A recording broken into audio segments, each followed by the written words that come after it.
Welcome to our video series on cybersecurity careers. We live in a digital era where everything from personal information to national security is vulnerable to cyber attacks. Computer and network professionals defend our systems by working in information technology jobs related to cybersecurity. In this 5-part video series, workers from a wide range of cybersecurity fields will share with you their work, their career paths, and the study and certifications that are needed in their professions. We hope that their stories will inspire you to learn more about this rapidly growing, high-demand field, which offers excellent pay and high job satisfaction.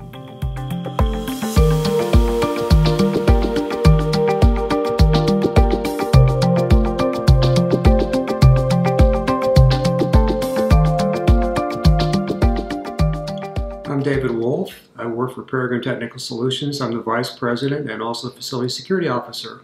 Obtaining certifications can be a challenge. Some of them require specific training and experience before you can be awarded a certification. It's not always possible to be hired directly into a job and get your certification later.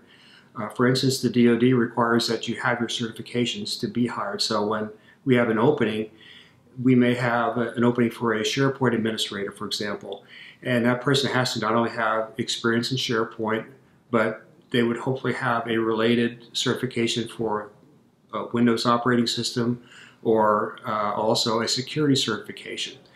But we can't put them into position until they have the specific certifications required by the contract, and the government will specify which ones they want you to have. And we'll go out and we'll work with our employees. Sometimes we'll bring an employee from one task, help them sign up for the training, complete the training, get the certification, then we can move them into a different task. So that's one way to get in there, but it's not always possible to just start the job and then get your certifications along the way. Some you must come with them. Other ones, it's a good thing to keep on learning and develop your certifications, your skills, and keep adding to them. Whether you need them or not for that particular job, think one job ahead.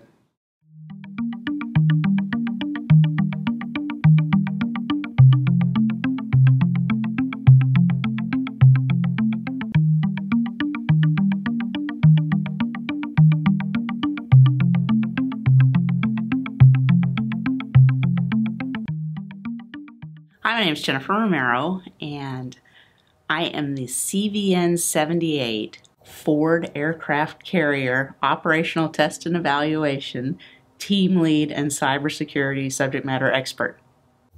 As far as making money, because that's what we're all interested in, it's what do you bring to the table? And one of the neat things about this career field is that it's not necessarily based on your age, or you must have 20 years experience in order to make 6 figures. It's, again, what languages do you bring? You know, what can you script in? What is your networking experience? What certifications do you have?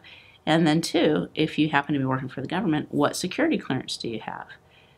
If you're coming straight out of high school and you maybe have experience working with computers but no certifications or anything like that, I'm hoping that you'll be able to find a job. That's important.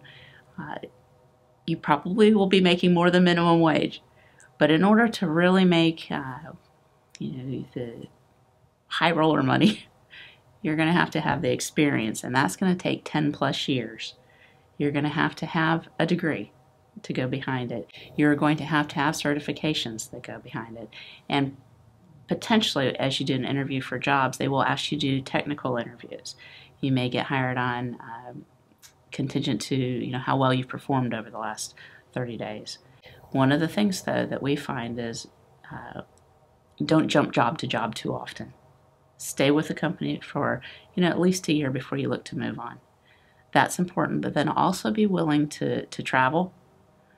We find that a lot of that, especially in working for the government, that we need you to travel to another location to do work. Maybe it's for 3 days, maybe it's for 3 months, and come back, whether you're supporting an exercise or a training event or something like that, and then come back.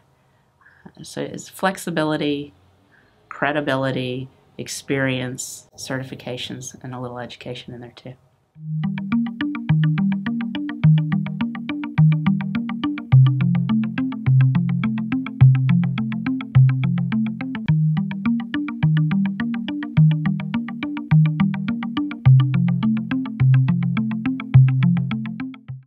My name is Nakia Grayson, and I work in the administrative role in the Applied Cybersecurity division here at NIST. I think having a great mentor is important because they can kind of give you a visual idea on what are some areas that you can go into, because I really never really knew what I wanted to do, and that's still actually really hard for me to actually even pick out one certain topic in cyber security to focus on, because it's broad. So I would say definitely having a mentor and having them explain to you what are some areas in cyber security that you can explore. My name is Tim Keister. I live in Virginia Beach, and I am an electrical engineer at Packet Forensics. If you're interested in cybersecurity, it's something that you think you might want to pursue, I think the best option for you is to just get involved in it. There's a lot of really good resources out on the internet, like Hack5 or Hackaday, or even just going around Twitter and looking at cybersecurity feeds. There's people that are posting things all the time. There are little conferences. There's ShmooCon in DC. There's B-Sides. And you can go there for $10 and sit around and play with Wi-Fi hacking in a village and see if it's down your alley.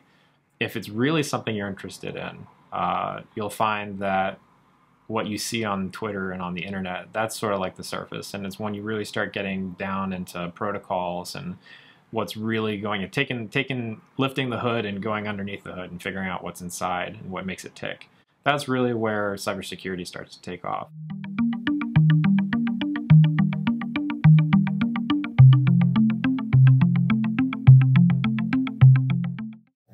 My name is Kim Elliott. I'm the lead security control assessor at NASA Langley Research Center. I came across this field, this path, kind of non-traditionally. I have an associate's degree in secretarial science and word processing, of all things, but it's a good thing. But it's where my desire started. And as I changed and switched over to the IT security field, or cybersecurity field, I took things such as networking. I learned about how to configure a router. And these were all things I thought I couldn't do. And my mentor, he said, if you get one thing, you build on that one thing, and you'll be amazed at what you know in a few years. And it's not overwhelming. You might be afraid at first when you go in, but it's like, I can do this. And things do start to fall in place, and then one day you're in a meeting and you're speaking technical and people are looking at you and you're like so proud of yourself.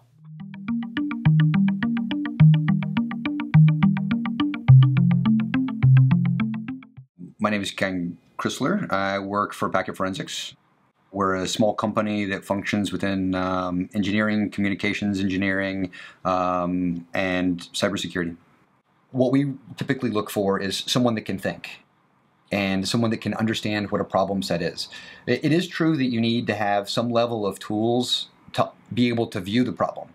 However, any kind of hard science, chemistry, physics, computer science, any discipline in engineering, chemical engineering versus mechanical engineering, all of them have all of them are given the same basic tool sets to be able to understand what a problem is. Beyond that, it's just the mechanism to look at the problem.